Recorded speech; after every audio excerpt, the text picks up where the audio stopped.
when people look to get better or to heal, they find what's right for them. It's not right. Psychotherapy or any other kind of modality is not for everyone. Speaking of parenthood, right? That is the one thing that is the most important thing in my mind, is that we need to know what's right for us.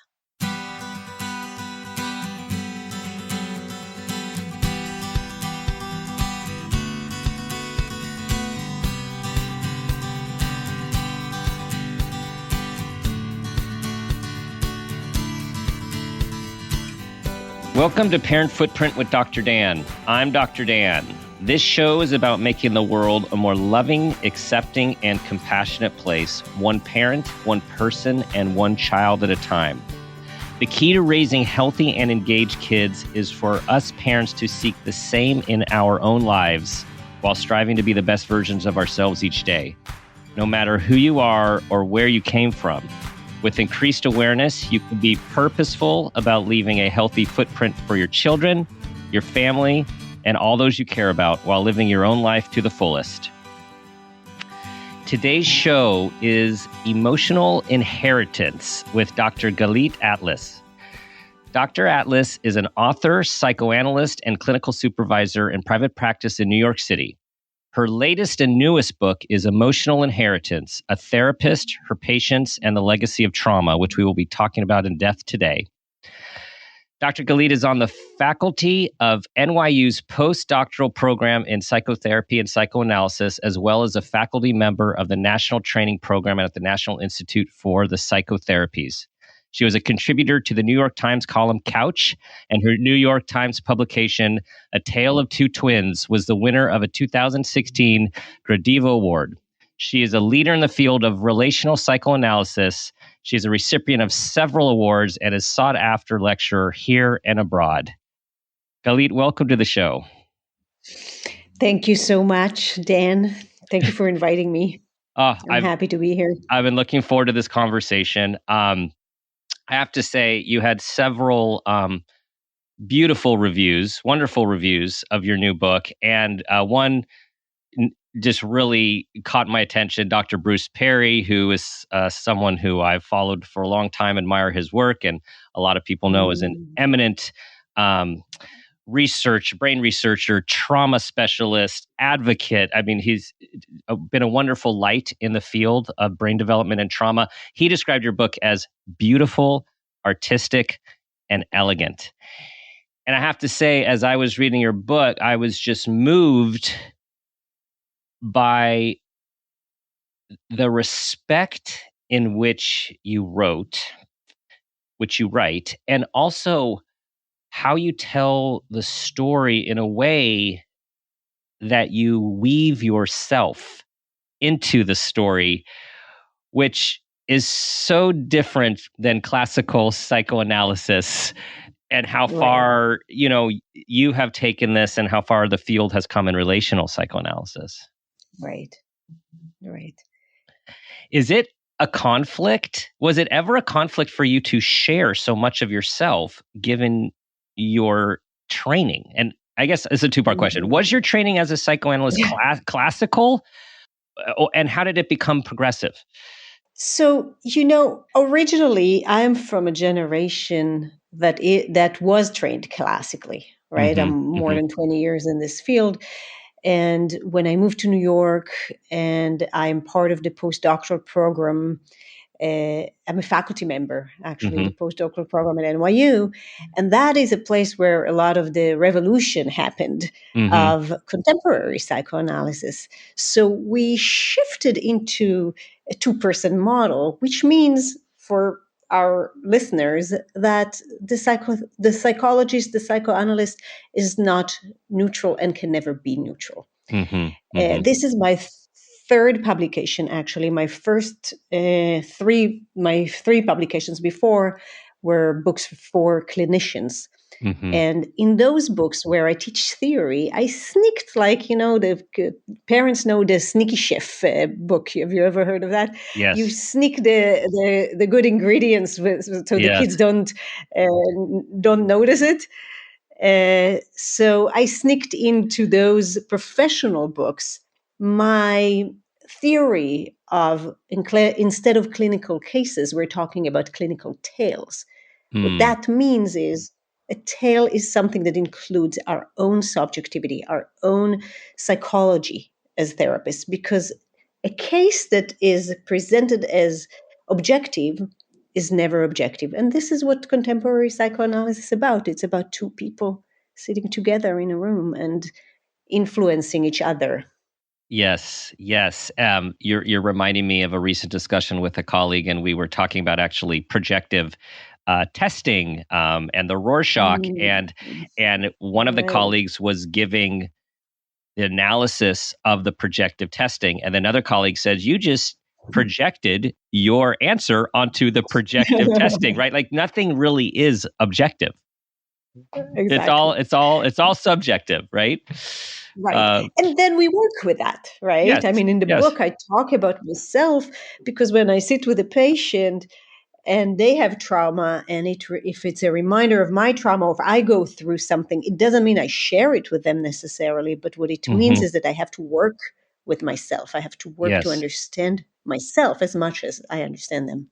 Yes. And you start in your book by sharing of yourself, which as therapists, we always and only bring ourselves into the room, and it's that awareness of who we are, what our own triggers are, what our own remembrances is, and as you said, what do we share, what do we not share, how do we use it?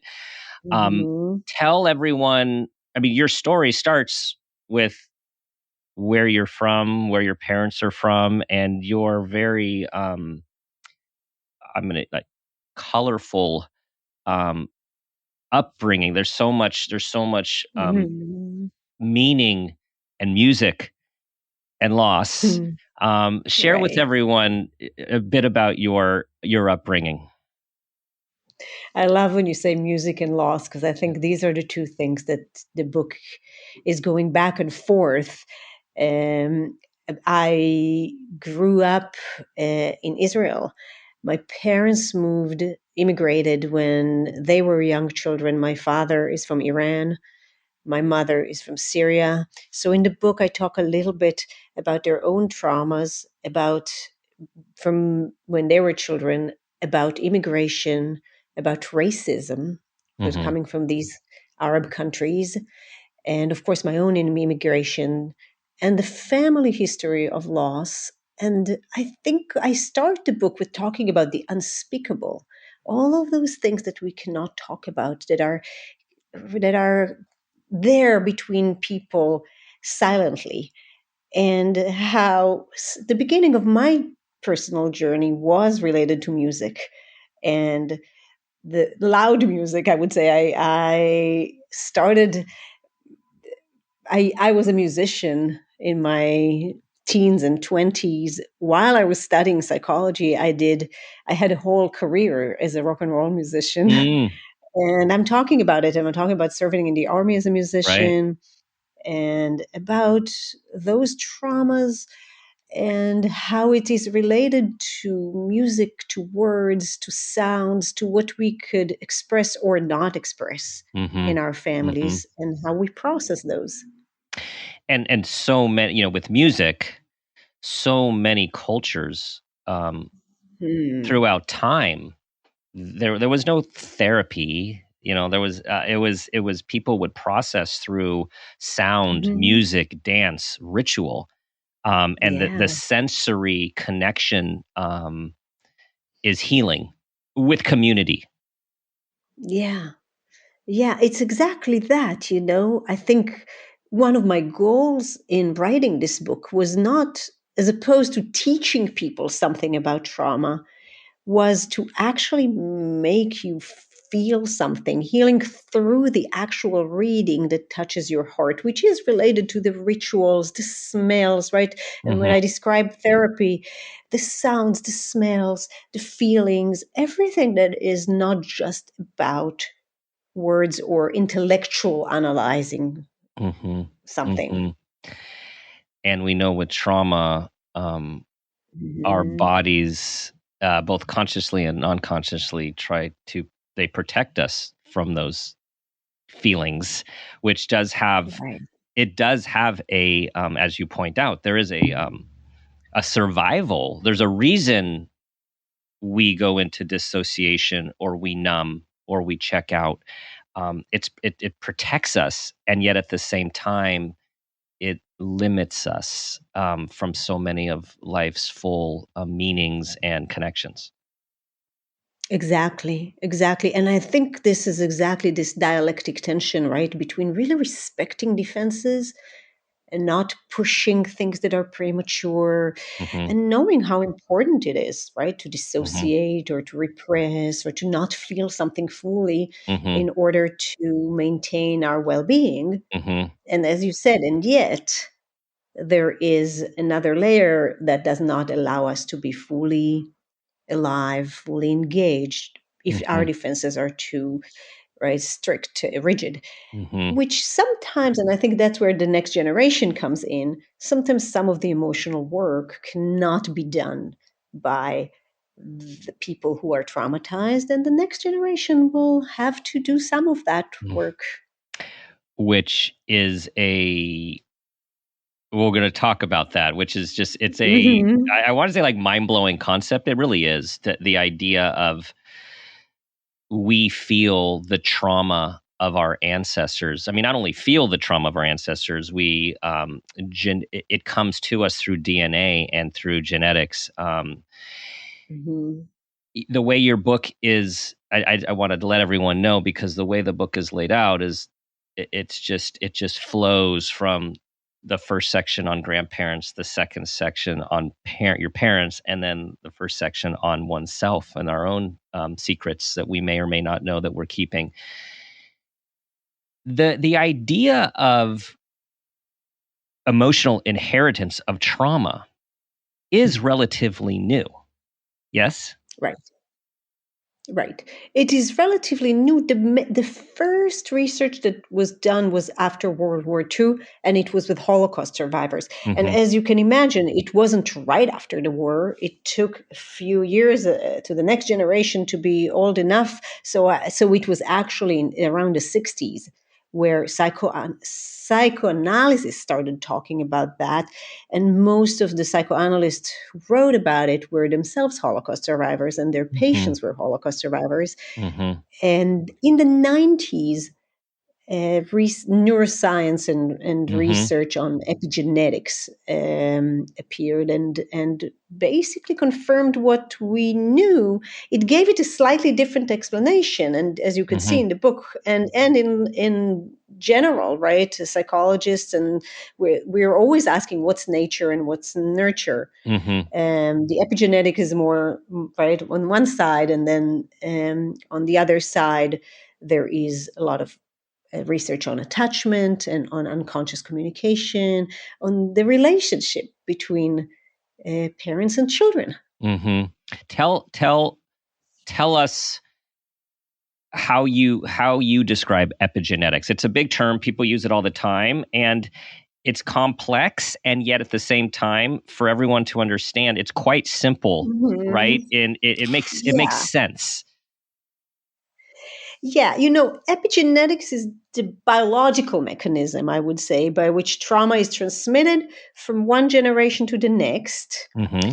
And it's about the impact of the environment, and especially trauma, on the expression of genes, Mm-hmm. which is the non-genetic influences and modifications of gene expression. Interestingly, some of this research is done not only on people, because on people, if we are talking about starting in the 60s, we don't have that many generations to go back. Mm-hmm. But on worms, on other animals, they could see the change in expression of genes that goes back. And forgive me, I don't remember. I think the last thing I read was about 8 generations, Wow. which is unbelievable, right? Mm-hmm. The good news is that the environment can change the expression of genes, but the environment can also change it back. Yes. right? Right. And when we say environment, I don't want to confuse it with with anything other than relationships and trauma and healing, the process of healing. And the process of not only psychotherapy, but the research is easy to do on psychotherapy, right? Because what they really could measure people that are in therapy. But there are many other healing ways, right? That could impact the expression of genes. And of course, they analyze how genes are altered in the offsprings of, again, starting with Holocaust survivors. But these days, they look at any kind of survivors, including enslaved people, Right. and veterans, war veterans, and other big T traumas, what we call. Big T, exactly. Big The T. way I think about it's been described to me and makes sense in my visual mind is we have these genes that are passed down to us, and based on environmental factors and intergenerational transmittability, there's a button on the gene that might be pressed, so the gene is expressed versus, let's say, dormant. That might be an oversimplification, but is that somehow? I love that. Okay. Yeah. So the button gets pressed. And for example, we know from research, World War II research with the famine it was in the Netherlands, the famine and the offspring of those folks. It had to do with their appetite satiability, right? And like there was an element of it, right, that they needed more food because they were starving in utero, right? That's an oversimplification, Right. but that's a button that gets pressed that, again, with healing in the current environment and for those now adults, for their kids, those buttons can be unpressed with a combination of counseling, safe environments, good nutrition, but it takes awareness, and opening doors, which you write about so eloquently and do in the work you do, right? Opening these doors, opening doors and gaining awareness of something that one has not heard about in words or experienced, but yet is carrying from their parents and grandparents. Like how do we make sense of that? Right. The interesting thing about the nature nurture thing is that a lot of people ask me, so what about adopted kids? Do they not get their parents, right? No genes. And I think what we see in our practices is that in fact, they do have it. Right? They do carry some of their parents' trauma, which really proves to us that some of it is not just genetic. And that brings us to how does that happen? That some of this is carried in the attachment and through the attachment to a parent. The attachment unit is the most important human need that helps the child survive, right? And we are attached to the people that raise us. We know them from inside. We feel them. And as you said, we know not only what they told us, but also what they don't tell us. Right? We feel the omissions. We feel through implicit communications, through body language, right? There are a few stories in the chapters in the book about something that a child knew but was never told about. So how do they know? Right? How does no one knows that he had a sibling who died before he was born? And the answer is actually attachment. Because when you monitor, when you look at infant research, we know that from the moment of birth, babies who are a minute old, they just born, they already respond to their parents, right? And what they respond to is the way their parents look at them. They look aside. If you talk to their parents about something traumatic and something happens in their body, their breathing is changing. They're moving their head aside. They decide to stop the conversation, right? All of those implicit signals are registered without our awareness. Yeah, it's a feeling. And what you also write about is, and we see this in practice all the time, is when when adults were traumatized, abused, Mm-hmm. when their children become the ages of that correspond to their traumas, there's new triggers and new Yeah. processing and new detachment. Another thing, an expert at a level, you're also an expert in, sexual abuse and sexual trauma, and write Yeah. about that and how much that obviously comes into intimacy and showing love and showing affection, shame, all the things you don't talk about, right? Like this is central Right. to what we're talking about. Right. Exactly. It is exactly about that. The things that we talk about and how we talk about them, and the things we don't talk about and how we register them and hold them in our minds. Mm-hmm. So when you think of emotional inheritance, simply put, how should we be considering emotional inheritance? First of all, I think we have to accept that we all have emotional inheritance. Mm-hmm. And like every other inheritance, right? Sometimes when you get financial inheritance, or when you inherit, you have a parent who passed away and you get all of their stuff. Some of it is valuable and some of it you don't want to keep, Right. right? Right. There you go. And what you Mm-hmm. hear is that even with the practical things, Mm-hmm. right, a lot of it you think, oh my god, am I going to throw this to the garbage? They loved it so much, but Mm-hmm. I don't know what to do with that, right? So I think some of those processes are processes of walking through that Mm-hmm. and working through that, right? Working through, and it starts with awareness. It starts with really unpacking it, saying, like, Mm-hmm. okay, what do I have here?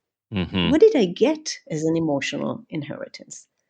Right. Like, where did my parents come from? What was their upbringing like? Yeah, Right. How were yeah, they? What were things like in their family? How was love shown? How were people yeah. treated? Um, with your parents, you talk about one of the common, and I find it resilient trauma responses. Your parents both growing up with different and similar traumas. You talked about how optimistic they were, and Hmm. so, like we're upbeat, optimistic. Let's focus on the positive, and what an amazing coping mechanism. And at the same time, Yeah.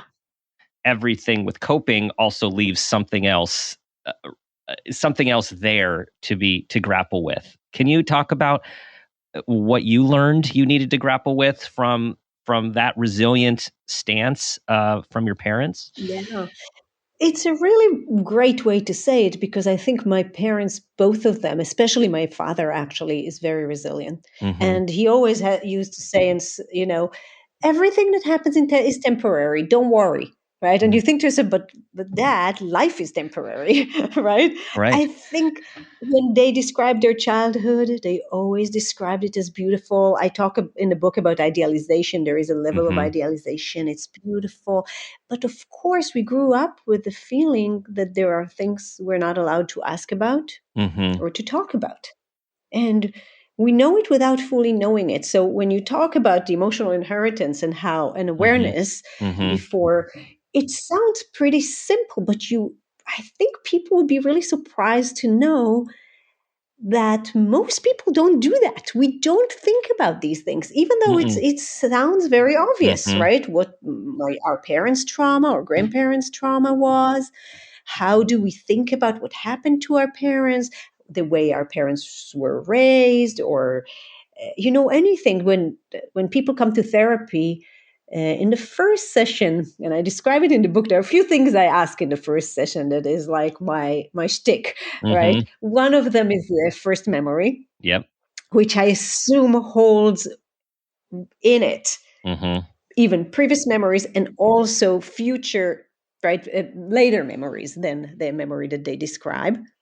And sometimes the reason why people come to therapy is in that specific memory. It's really unbelievable to understand that in that there is, right, the presented problem, what we call. Yeah. And I also ask them about family trauma. And I say, did you have any trauma in your family? And again, you might be surprised or not surprised to know that most people say no. And then we say, okay, let's sit with that. So there is no trauma in your history, in your parents' history. And in the double take, right, they were like, actually, that is the usually what happens. Even as I teach, and I teach this material to clinicians, right? Clinicians say, I don't have family trauma. There is no real trauma in my family. And as you think about it, in fact, there is no family without a history of trauma. No, somewhere, right? it's there. Somewhere, something happened, because this is life. Things happen to us. There is death. There is illness. Children lose their parents when they're young, right? There is illegitimate abortions, right? And again, we can talk about big T traumas or small T traumas that are neglect, immigration, racism, right? There is so many kinds of traumas that each family carries something, and we don't always want to remember or even ask about it. No.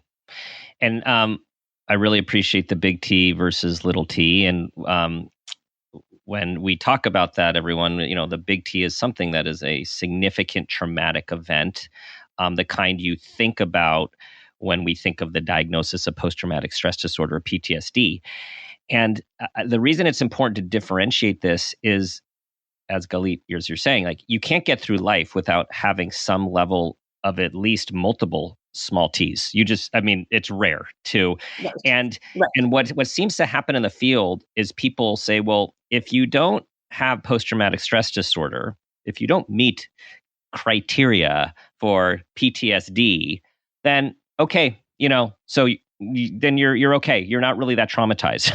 When this isn't about a diagnostic label. Like, trauma is trauma, and you can have one ginormous life-altering event, or you can have multiple continuous traumatic events, and everywhere in between.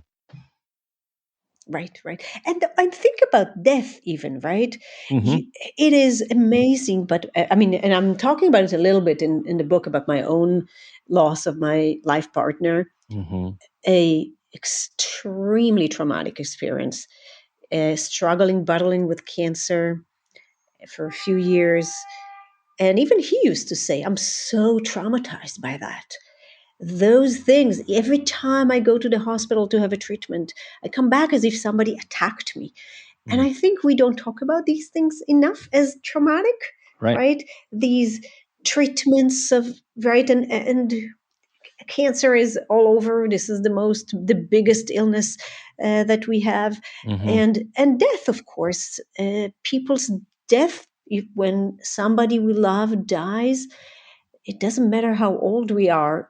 It matters in a sense, and we can talk about that, about losing a parent when you're a young child, and I talk about that trauma in the book. But even as, so to speak, grown-ups, right? Loss can be very, very traumatic, in a sense that after a loss of a close person, you can lose parts of your mind as well as part of the trauma. You can become confused. You can become overwhelmed in ways that you don't remember things, right? And those are, right, the ways we measure how traumatized we are, how much we can actually think.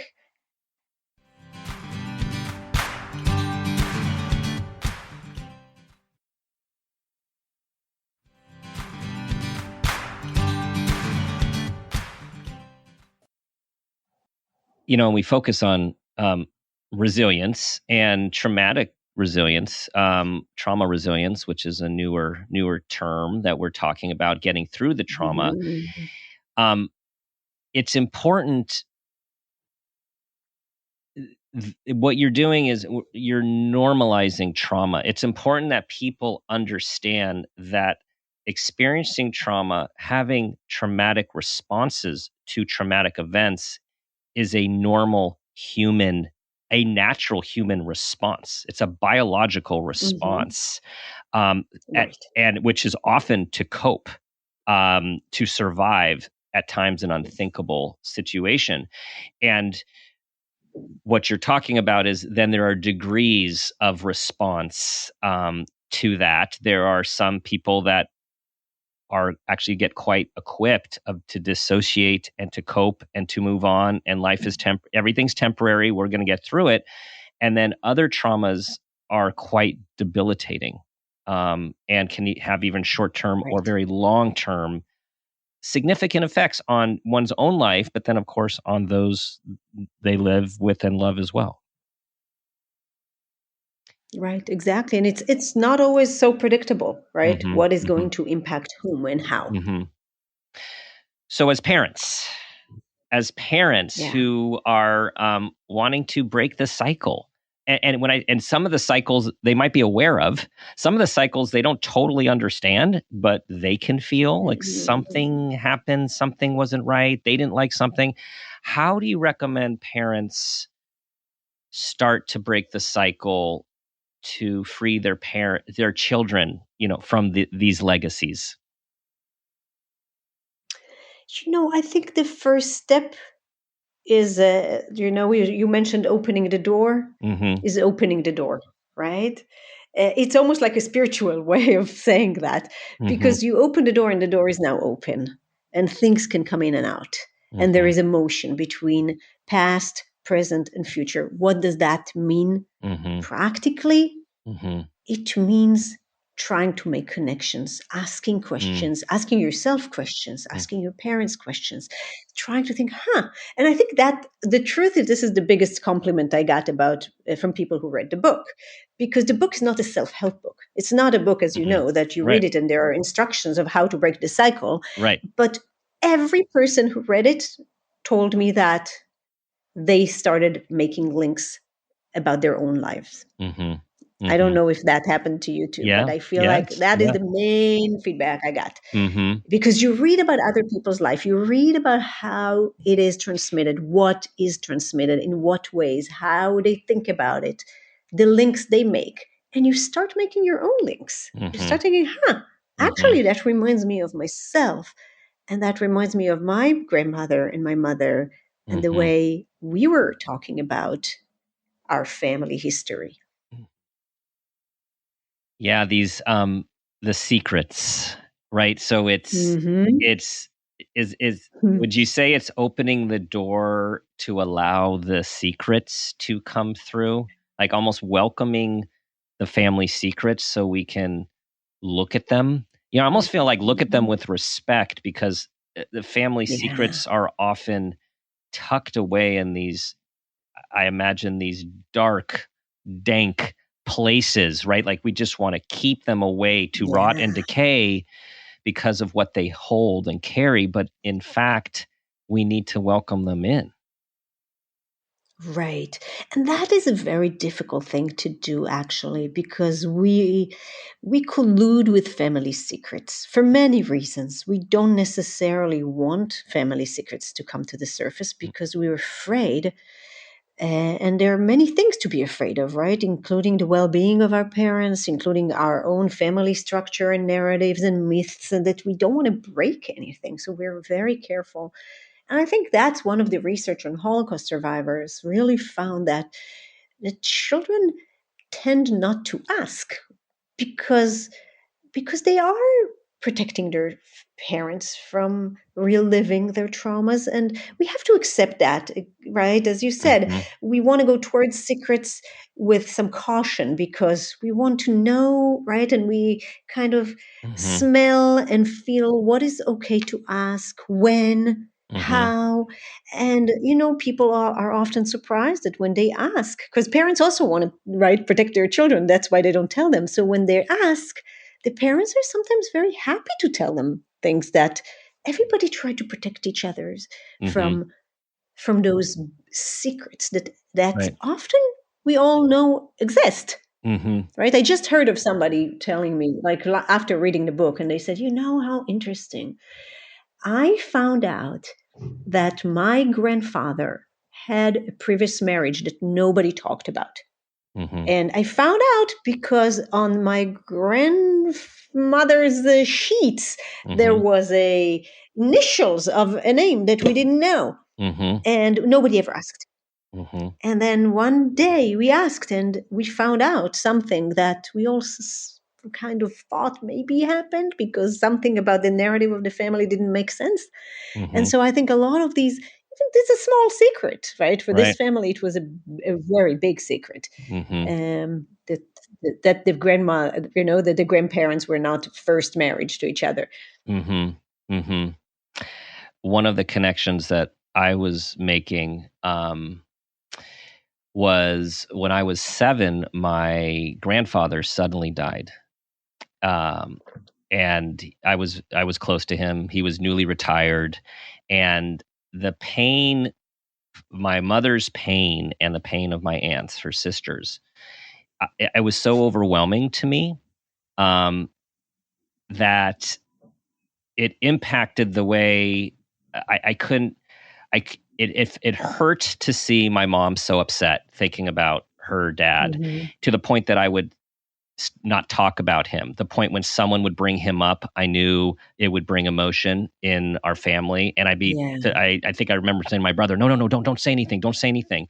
And it really impacted the way that I viewed death, funerals, for years and years. And I had to really unpack and uncover that response, which I never would have thought, even in graduate school, in my training, I never would have said, if someone said, was that traumatic? I'm like, oh, it was a loss. It was terrible. But it truly did impact in a very significant way, the way I handled myself and thought of death and do think of death. So these are some of the things that, it really does shape you. Yeah. Yeah, it shapes you. I think this is one of the things we find out, right? That these things that we don't fully register as impacting us in a big way, right? They actually shape who we are. Yeah. And it's visceral. It's a visceral thing. I know that the older you get, the more people who pass away, and always when it's, hey, this person passed, here's the the funeral or the memorial. My first response, I still have a visceral, run away, don't go, but it's like, I don't, like, take a deep breath, and I know where it comes from. And then I have to, step into what I really want to be doing. But this is how you describe in the book, this beautiful uncovering of, it's an uncovering of awareness. And when people become aware of the chains, visible and invisible, the secrets you talk about, there is room to take another path, or to make a little drop of one of the stories is to take the wheel. Eve was able to take the wheel, right? At the end, was it Eve? Is it Eve? It was able to take. Yes. It was Eve. She was able to take the wheel. She was able to literally take herself. Exactly. Everyone, you need to read the book to know what we're talking about. But it becomes so powerful for people as they go through the process and this work, to realize there are other ways of being. There are other choices. It's like it opens up so much more possibility than was known. Yeah, I think that is the way people describe it, and I would describe the book is about opening the path, right? And it's blocked by things that when we talk about secrets, those secrets are not necessarily secrets we don't know, paradoxically. Some of them are secrets we never heard about and don't know, and some of them are secrets, as I write in the third section of the book, secrets we keep from ourselves, which means these are things that we know, but we never think about and we never put together, right? And so the ability to put things together and to think them through, as opposed to, right, knowing, oh no, on that street, something bad can happen. So let me always go around in a different way, right? That means that you have one path that is always blocked because you can't touch that and you can't walk there. We want to make sure that we have everything open and we could walk wherever we want. Yes. As much as we can. Yes. And psychotherapy is such a powerful tool. We know is not available for everyone since COVID started. There still isn't enough. Aren't enough services. However, there is far more access with many more organizations, virtual, non-virtual, and it's so powerful. I wanted to, quote your quote of Dr. Stephen Stahl, a researcher, professor. He says psychotherapy, well, you say psychotherapy can be conceptualized as an epigenetic drug since it changes the circuitry of the brain like drugs. Like, that's powerful, right? That's what we talked about. We're unpressing buttons. Back to our epigenetic little conversation, right? Like, a button's pressed that it's not really helpful. And through psychotherapy, all forms of psychotherapy, the button can be unpressed. Yes, and I think that there are many ways to do that. Many forms of healings, right? Psychotherapy is one of them, psychoanalysis or CBT, or other ways, right? And some people, for me, the book is not just for people who seek therapy. I think there is a way in which you could work through something in your community, in your awareness, and with other people, which is, of course, important, right? And you can find your own ways of looking for healing. I want to say, as much as that sounds like a big word, healing, but looking for answers. I think there is one story where I talk about this woman, Naomi, who doesn't have answers because she doesn't have questions, right? So the first step is actually to have questions.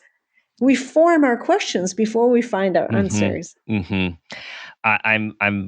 I'm really glad you highlighted the non-psychotherapy forms of healing. We were talking about Dr. Bruce Perry at the outset of the show, and his work has shown so many different ways of healing based on, as we were talking about, song, dance, the massage therapy, although what the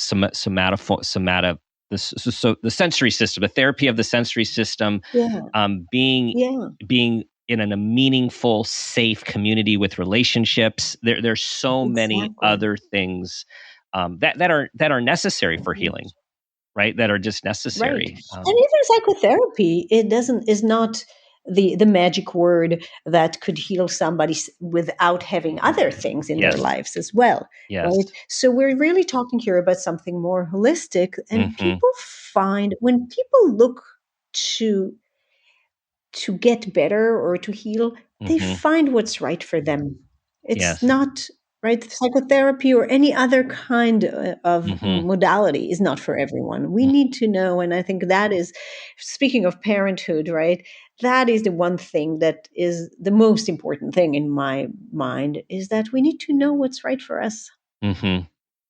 And knowing what's right for us as parents, that trickles down to our kids, right? I mean, we live in a world where we spend so much energy on our children and supporting our children with love and great intention. And I think often at the expense of parents focusing on their own growth and health, not really realizing that is one of not only is that the best thing that one could do for oneself, but also for one's children. Definitely. And the ability to talk to our children, right? It's each age with whatever is appropriate for that age, with honesty, with intimacy, right? To have a dialogue that asks, what do you need? What do I need? And it's related even to our family history, right? How do we sit together and talk about us, our family, our history, where we come from, what we have to deal with, what each of us have to deal with, that is sometimes different from the others. Yeah. In the book I mentioned the identified patient. Right. Right. The identified patient is, just to define it briefly, is that person in the family that comes to therapy, that is sent to therapy for the Right. whole family, right? That Right. holds the family symptoms, right? And Yes. you realize, I used to work with families, right? The whole family comes in, and you realize, oh, that child that is sent to therapy actually expresses for everybody Right. the problems in the family. Right. And so these are things that we could become aware of. And we can't change the past. We can't change what our grandparents went through, what our parents went through, even what many times that we have gone through. But as you write about in the book, the hope comes from increasing one's awareness to be able to weave together a narrative, which, as you put it, there's more roads, there's more paths, there's more options with a new narrative. Yes, with a new narrative and with our active agency, right? Which is the ability to change, right? Our own ability to change. Right, and awareness is about agency. It's what we could do in order to change our life, and in order to have, in the book I said, change faith into destiny, which is the difference. The difference is that Yes. it is about, right, the destiny is something that we could influence, impact where we go. Yes. You said, when we can learn to identify the emotional inheritance that lives within us, things start to make sense and our lives begin to change. Yeah, I think that's the way to summarize the wonderful book, the stories. Everyone, you have to read these stories, because you learn so much from listening to these stories, and also the patient, and it just, Galit, you're so patient with your patients. As a reader, as a psychologist and psychotherapist, I'm always so intrigued with people's stories that I'm like, oh gosh, I would want to ask them that there. How that's so great. You let that go so you could let them sit with it. Like, it takes such patience and art to take people along in a pace that they are ready, and it does give us all hope for the human's ability to grow and heal. Yeah. Thank you for saying that. I think some of it is really about respecting our mind and our unconscious mind, right? And letting the mind lead us to the answers. Yes. Well, it's time for the parent footprint moment question. Here we go. Tell us about a time that you became aware of yourself as a person, as a parent, or even an awareness of your parents, and that new awareness had a positive impact on yourself, your kids, and or those you love. And my firstborns were twins. And I remember that the one thing that you have twins, people really, really scare you. And they tell you, oh my God, this thing, double the trouble. Yeah, right. And I used to walk with the twins, and everybody would stop us in the twins and say, double the trouble. And my twins learned from a very young age, since they started talking, to say, no, we are double the pleasure. We used to say to people. Nice. So I know. So I think breastfeeding, for example, was very challenging with twins, and people had a lot of advice for me. And I remember that I felt that maybe that means that I don't know what I'm doing and I'm not a good mom. And I was sitting there, and at some point I said, okay, you know what, stop. And I went to the room and I said, I need to think about what is right for me. What makes me feel, even if it's objectively wrong, okay? If there is such a thing as objectively wrong, right? In that context. What is right for me? What is the right thing that I could do? Years later, and again, it's the theme of food, right? I was feeding them. My son was about 4 years old, I think. The teacher called me to the class, and she said, I need to tell you something. Yali never finishes his lunch. And when I came to him and I said, Yali, you have to finish the lunch that your mom makes you. He said, no, my mommy said that I should not listen to you, that I Oh, should listen only to my stomach. oh wow. And I thought, oh my God, that's embarrassing, but it's amazing, Yes. actually. Yeah. Yeah. Yeah. Wow. Listen to your own body. Listen to your own body. Listen to your own body. And is that, gosh, if we can teach our kids to listen to their own bodies and to what feels comfortable, what does not feel comfortable, and set those boundaries for themselves and with others, that is huge. Yeah. Galit, thank you for this conversation today. I'm so excited for your book to be out and for others to learn through your life experience, your professional experience, and through your patients' experience who are shared in this book. Tell everyone what to look for, where they can find your book, and of course your several others as well. So first of all, thank you so much. This was such a pleasure and a wonderful conversation. And thank you for inviting me to talk to you. My book is in every bookstore, actually, including Amazon online and your local bookstores. And it's everywhere. And the reviews are so moving and so beautiful for me to hear. And I love hearing from people how it impacts them and how they feel about it. And, these days in social media days, you get so much feedback for everything you put out there, right? Yes. Through social media and through my website. And so I hear a lot of feedback. And of course, Amazon reviews and Goodreads reviews are really moving. So I am very grateful to the people who read the book. It is very meaningful to me to put my work out there. Well, and the word beautiful keeps coming up, and it's true. And I was just putting this together it's a beautiful book. They're beautiful story, and it's story of trauma. And you know what? Talk about changing the dialogue and changing the narrative if we're thinking about beauty and trauma on a path of healing. Yeah. Yeah. Thank you. Thank you. All right, everyone.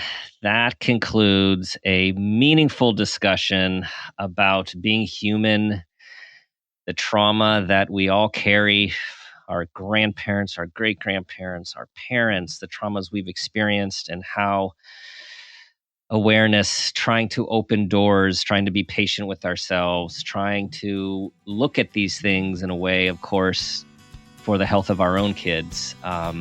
There's nothing more powerful and meaningful. Thanks for listening. Thank you for your 5-star reviews, for bringing people to our community, for sharing your episodes, for joining us on our premiere episodes. Do your best to be that person you want your child to become, and ask yourself the guiding question, what footprint do you want to leave?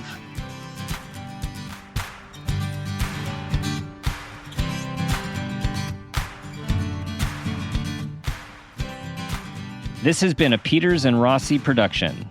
Parent Footprint with Dr. Dan is produced by Laura Rossi. Our engineer is Phil Rossi. Theme music is Strummerman, composed and performed by Pro Tunes. Artwork is by Garrett Ross. Follow us on Instagram and Facebook at Parent Footprint Podcast and on Twitter at Dr. Dan Peters. If you are an advertiser interested in advertising on our show, go to midroll.com/ads. For more information, go to exactlyrightmedia.com. Listen, subscribe, and leave us a review on Apple Podcasts, Stitcher, or wherever you get your podcasts.